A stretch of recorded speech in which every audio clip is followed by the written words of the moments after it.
very warm welcome to you. I'm Kritika Saxena and you're watching Inside America. I'm at the InMobi campus in the Silicon Valley in San Francisco. It's early Saturday morning and I have with me an eminent list of startups and entrepreneurs right in front of me. So let's get to it. I have with me Naveen Tiwari, co-founder and CEO of InMobi. I have Suhas Gopinath, startup specialist, PMO India. Anand Das, co-founder and CTO of Pubematic. Alagu Periyanan, co-founder and CTO of Blue Jeans, and Manish Chandra, founder and CEO of Poshmark, and Pramod Sharma, founder and CEO of Osmo. I hope I've gotten all of this correct. You know, I'm going to come to Naveen first. Naveen, you've had a busy morning, yes, but let me ask you, it's all about the Prime Minister Modi trying to attract investment, trying to attract startup capital, trying to learn from the startups over here to be able to build on this Startup India drive. But, you know, the conversation that you have had with the government, are things changing on the ground here in Silicon Valley? Do you believe that people are looking at India differently now? Look, I think the thing around India, especially with the visit of Prime Minister Modi, is absolutely phenomenal because, you know, it certainly puts India at a very different level in multiple dimensions, right? To begin with, clearly the visit, indicates that, Prime Minister Modi is telling the country that the future of the country is a function of what startups can do, what innovations can our country do, and all the problems that we need to solve for in the country need to be driven through the disruption, the innovation that entrepreneurs can actually bring about. So I think the significance of his trip here is a lot more to do with things back in India itself, the messaging back in India, than here itself. Specifically here, I think, people are certainly looking for specific things that should happen on the ground. Some concrete steps. Look, he has already come here earlier, I think a year ago or so,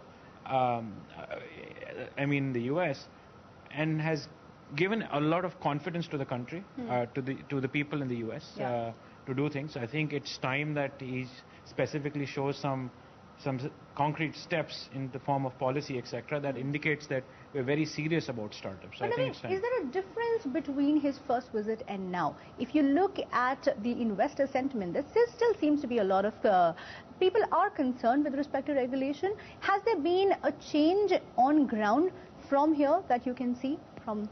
Look, I think the optimism continues. I don't think the people have seen concrete steps yet. And so they are absolutely waiting for that to happen. I think the trip to Silicon Valley indicates that it's not only about the incumbents, it's also about the challengers. And I think that dimension of his trip to Silicon Valley is a pretty interesting one in my mind. All right, so let me go across to Suhas Gopinath to get some answers on that. Suhas, at a very young age, you're an advisor to the Prime Minister's office on startups specifically. So let me ask you then, there has been concern, of course, that India hasn't innovated enough. And over the last 6 months, we've seen a lot of talk about how we need to kickstart innovation as things are happening on ground. What are the ways that the Prime Minister's office, that the government is trying to change and make the ecosystem better for entrepreneurs to invest? Yeah, sure. So basically, I've been a member of this National Expert Advisory team that has been set up by absolutely, by the Prime Minister's office. The Prime Minister's office, and of course one of the initiatives that Department of Science and Technology has taken it. So I've been an entrepreneur myself. I started at about 14 years. And I've seen that when I founded my first company, it was from an internet shop with like 15 rupees pocket money to what it has scaled. So if you see that on the policy side, I feel that of course you have amazing initiatives that's been introduced. Let's say we have an initiative where we fund any Section 8 companies to start their own incubators. So, for example, if InMobi wants to start their own incubator, of course, we'd be happy to fund from the state side, helping large corporations or even in foundations or education institutions to start incubation and acceleration program to foster innovation. We've also seen that of course, apart from incubation that could happen and within universities or education institutions, there has been an emphasis on the policy side on outward investments also from India. How could you help Indian companies to scale even outside of India? So we will also witness some of the significant milestones on his visit at the Valley, where of course, Prime Minister's office may also be making some interesting announcements on helping startups that could scale within India and outside of India. Give us a sense, what really will be the touch points? Because, of course, the Prime Minister will be trying to learn the lessons from startups here in Silicon Valley, try to bring back some confidence among startups that were looking at moving to Silicon Valley to invest, and that felt that India is not really the right ecosystem to be able to invest. What are the touch points that he will look into, and what are the lessons that can be taken back from the Valley? Sure, I think of course, the most important is how to scale. So if you look at, of course, the Prime Minister himself is visiting Facebook, and it's also some of the, I would say, the hyper growth startups. Exactly. And of course, the Prime Minister and of course the officers with him are actually looking at those inspirations on how do you build $100 billion startups from India, and who could scale. Of course, InMobi is an excellent example that we always benchmark with, where which is founded in India and has scaled across the world as a product company. So I think it's not only that for the Prime Minister, I expect that I'm not expecting the Prime Minister only to make an appeal for American startups to invest in India, but it's also the other way around for outward investments, helping Indian entrepreneurs to, of course, enter the US markets.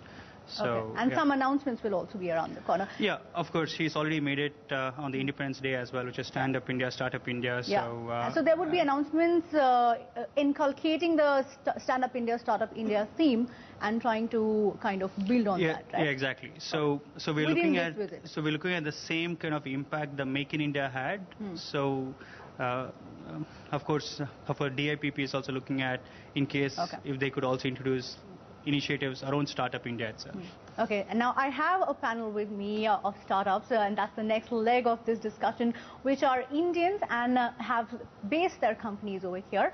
My question to you is largely that is India now slightly different when it comes to the ease in investment? Because the sense was that it's easier to be an Indian and invest in the Valley, and it's not that easy to be an Indian and to invest in your own country. So first up to Anand. Anand, when you set up Upmatic, what really were the areas that you looked into while investing in Silicon Valley, and has that changed now? Has India changed in its ecosystem? I think when we started Upmatic, right, our vision was not local. So, we had to go global, and we had to invest in US, right? Primarily because the advertising market at that point in time was very booming out here. But, we had a two-prong approach. We said that, let's do the innovation in India, and let's do the business side in the US. And I think... Was that because it was easier to invest in the Silicon Valley? It was easier to, rather than saying invest, I would say do business in the Silicon Valley was easier, right? To be very frank, at that point in time, 2006 in India, it was difficult to actually have people to pay you back for the, I'd say the business that you're making for them, right? Whereas in the US, the payment terms and stuff were pretty well defined, right? So if you are helping a customer out, you get payment on a timely basis, right? But the things have changed, right? If you go back for last 2 to 3 years, things in India have changed drastically, right? And I think, even the startup culture, right, has changed a bit.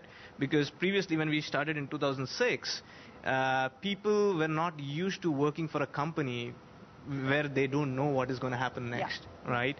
And everybody wanted a very well-defined job, salary, hiring people. We took 6 months to hire the first guy. But right now, I think, Upmatic itself, there are some employees from Upmatic which actually went ahead and started their own startups, like you have Mindtickle, Car IQ and stuff. So it has given rise to the startup ecosystem. So I think, things are changing.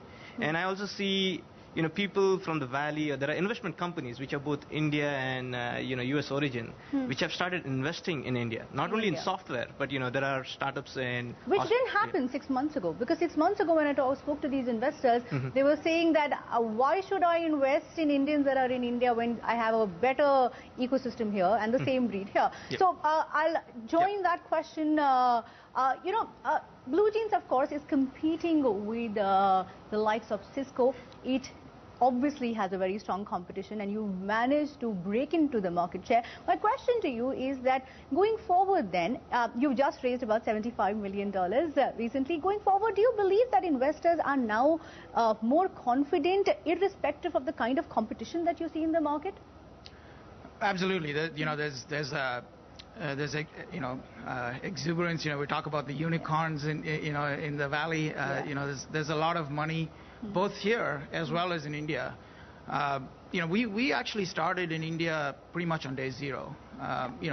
We're about a video platform for global business collaboration. So we wanted to eat our own philosophy, and we had a team in India from day zero. As we talked about just now, 5 years ago, which was day zero for us, we found it really hard to attract people, as a startup. People wanted to work for much more established brand names. I can see over the last 2-3 years that has changed dramatically. Last 6 months, it has accelerated. In what way? In many different ways, and I go to Bangalore. It's not just in terms of confidence; it's also in terms of actual changes being seen on the ground. Absolutely, there's investments happening. I have to compete now with local Indian startups to hire. I think that's a real thing that's happening in the last 6 months. But for me, what makes the Valley, right? Yeah. I go hang out on a Saturday morning if I'm not here. Like I'm at Phil's Coffee. In Palo Alto, and you can kind of see people sort of, discussing some, startup plan or brainstorming some new idea. You can see that happen in Bangalore right now. Okay. You can go to a coffee shop in Bangalore and you can sort of feel that buzz. And you have a team in Bangalore itself. Yeah, you have a team in Bangalore as well. We have a sizable team in Bangalore now.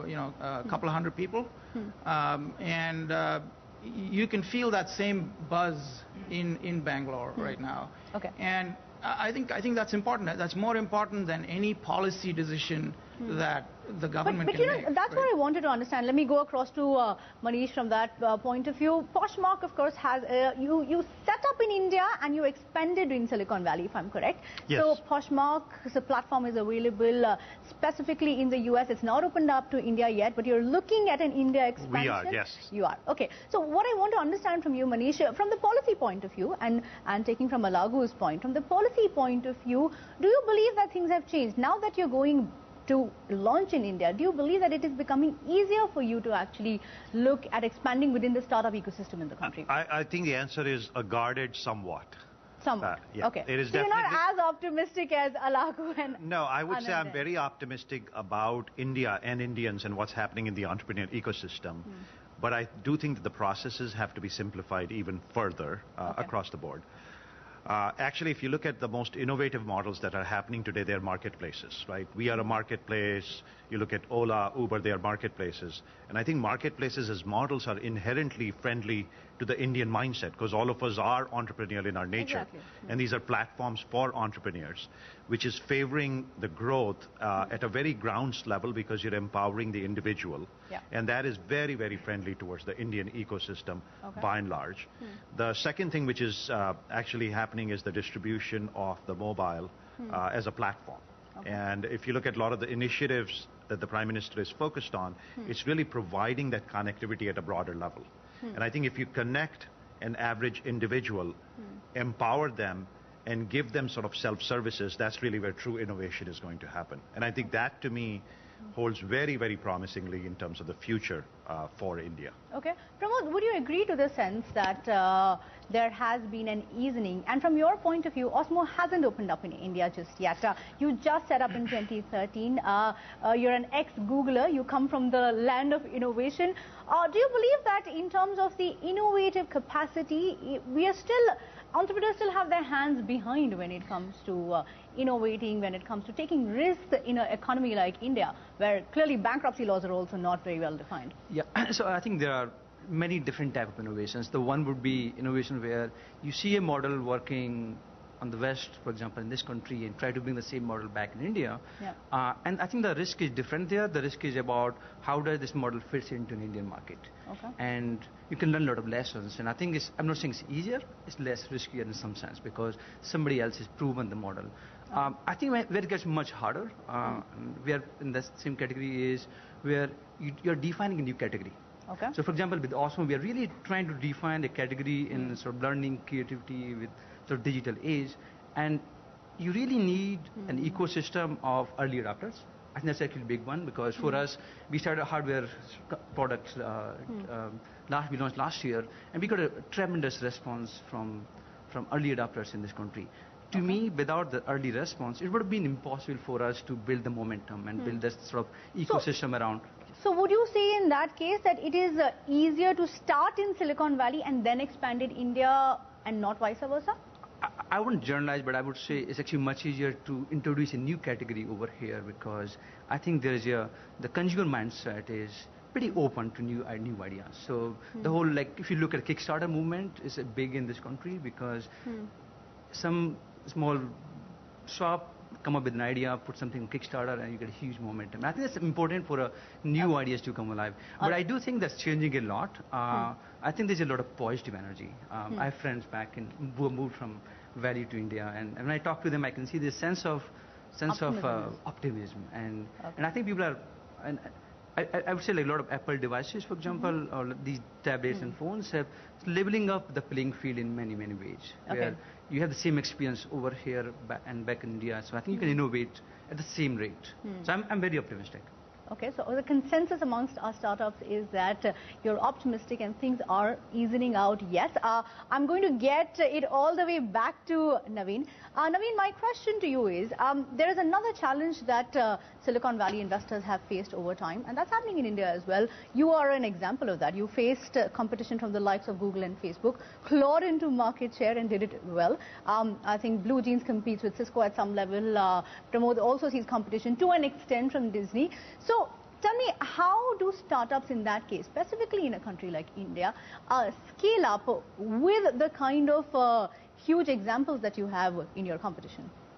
Look, I think it's true for any startup. It's it's your ability to, as a startup, you have an inherent ability to focus intently on a specific area and get it really good. That's probably the only reason why any of the companies on here would succeed. It won't be a function of the market per se to begin with. Okay.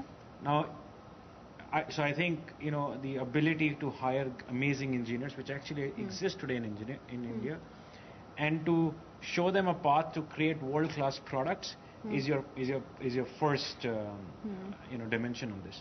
I think the second dimension is, which is more cultural to India, which is to say, look, we all grew up not necessarily believing that we can create amazingly large companies from India. It was not inherently into our mindset. We always grew up thinking the Tatas and the Birlas are the ones who will create the next horizon. It was only recently that few people stumbled upon things to say, oh well, even a person next door can actually create something significantly large. So I think the change in mindset is the second one, which probably even trumps the first one, because the first one is more a tactic of doing it. I think it's the belief that exists in the country right now to say, look, we can all create some things which are really large. So therefore, the Prime Minister's visit here, by the way, is an indication of that belief that the government is now realizing, is to say, wait a second, for the country to come out and to be at the top of its game in the sense of solving for some of the largest problems that the country has, I need not look at the incumbents anymore. I should just look at the entrepreneurs, and I should basically tell them, behave like what happened in Silicon Valley. That's to me the significance of his trip. A lot to Prime Minister Modi's trip here in Silicon Valley is a lot to do with indicating a mindset change, a mindset. This place is not known necessarily only for creating great companies. Yes, it has. But the underlying reason is cultural, which is of free-spiritedness and thinking with a very open mind and meritocracy and the ideas actually win. That is essentially what he is indicating to India itself, to say, look, that's my growth plan. My growth plan is nothing else. So, Naveen, we don't have a crystal ball, but by when do you think Prime Minister Modi, given the kind of ecosystem that you are seeing right now, you have an ecosystem of partners, you speak to multiple startups.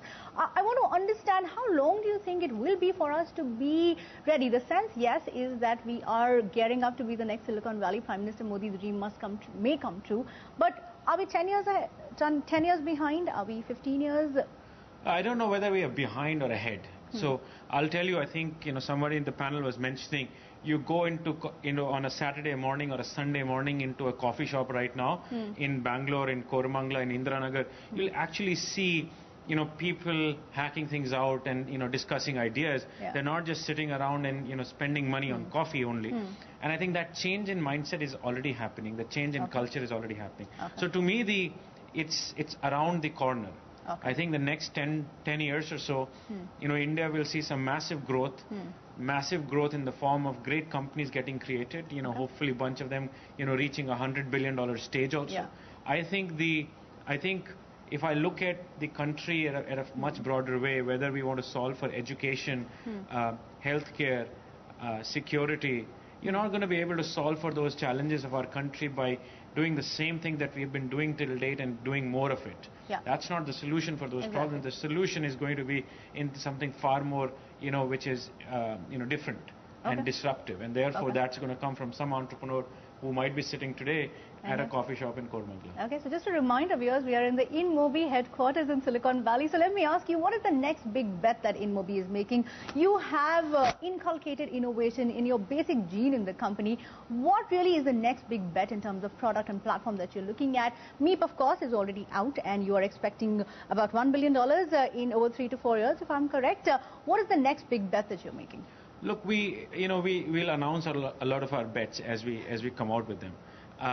I think our push on what we believe fundamentally is broken in the mobile ecosystem, what fundamentally is broken in advertising has been our biggest quest. We are in Silicon Valley. We think we want to make we want to convert advertising into what we think is Apple for advertising, which means we want to make it really, really beautiful, amazingly value-adding for users, and we're going to turn everything around in the world and hopefully disrupt advertising and participate in that growth. So yes, we will come up with many new products because our engineers sitting back in India really are doing innovative work, and we think it's that innovation which has at least given me a lot of hope to say that not just us, but I think many other companies will create products which will go at the global stage based out of India. So would an IPO also be around the corner? And that really is the concern that most startups have made, that even if we go to India, even if we set up, how do you scale up? We can't do IPO. Yes, SEBI has kind of tried to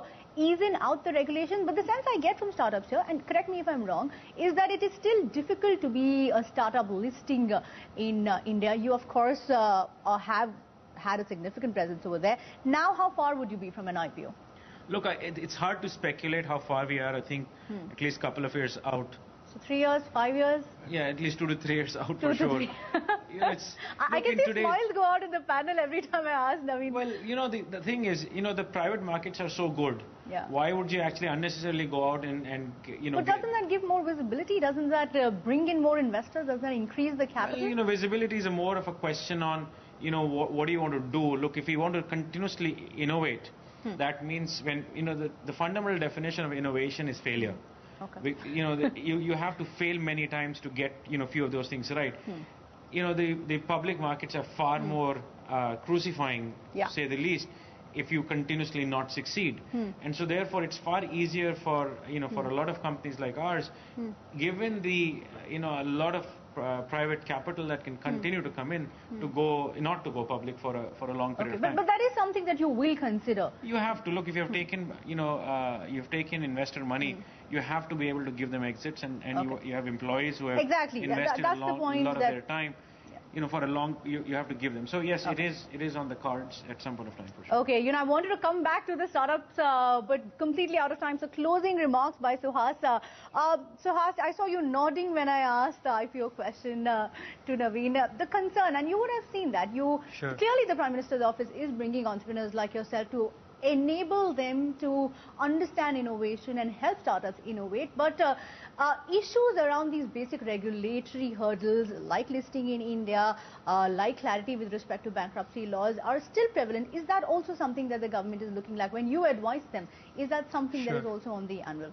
Yeah, I mean, as a member in the Department of Science and Technology, of course, it's also one of the aspects that we've actually explored. That is, in case if we could make few recommendations to the Ministry of Finance and SEBI, but like for example, Bombay Stock Exchange has already introduced into the SME markets, but of course one is on the policy side, but at the same time, as well as how the market actually perceives startups, is not the same way how you would have American markets actually perceiving it. So, which I fully second with. I mean that on failures, of course, the market is very sensitive. Right. So, and as well as when of course the private markets are so supportive and helping you to build value to all the stakeholders. I think we need to wait and watch for some more years before the market actually accepts the startups to be listed, and startups which are absolutely very I would say are extremely lean on assets. I think it's very hard for our Indian markets at this point of time to accept the startups which is actually building value outside of India. So, of course, visits like the Prime Minister's visit and some of the announcement is going to make an impact on, of course, in the market. I mean, the public awareness is increasing, and I'm sure that, of course, within few years you can expect more and more Indian startups to be listed in the Indian markets. Okay, quick two-word comments. I think we can get in. So, Anand, quick question from you in terms of, or let's just get a consensus over here. Is it easier to invest in India now than it was when you guys started? Anand? I would say yes, but I'd say that there are some more changes required, and I don't think that only government policies would help out here. I think the community, is also moving towards it, and that would be a bigger change. So government should help, but I think the community. I think the most important policy that the government can do is stay out of the way, right? I think the entrepreneurs will figure out. Take note of that. Entrepreneurs will figure out the solutions of what they need to do. As long as the regulatory sort of regime stays out of the way, that's when you can innovate. Okay, Mani. I would say yes, it is easier, but one. If you were starting out now, would it be easier? You would have set up in India? Yes, but one concrete thing that I would request is make it easier to fail. For example, going bankrupt in India is a bloody disaster for the entrepreneur. That has to stop. Okay. Pramod? Yes, it's much easier. And I think the biggest reason for me to say that would be there's so many great examples now I see in front of us. That wasn't the case when I left India in 2001. It was really an example, but now I think there's so many great startups, and it's just much easier for me to have a confidence that this is the right thing to invest in India. All right, Pramod, Manish, Alagu, Anand, Suhas, and Naveen, pleasure having you with us. The power-packed panel of experts right in front of us. So as you can hear, there is some doubt, there is some clarity that is needed, but the optimism and enthusiasm is palpable, and clearly Prime Minister Modi's visit to the Silicon Valley is a sign of the fact that things are changing on ground. And you heard the startups from Silicon Valley say that they would now look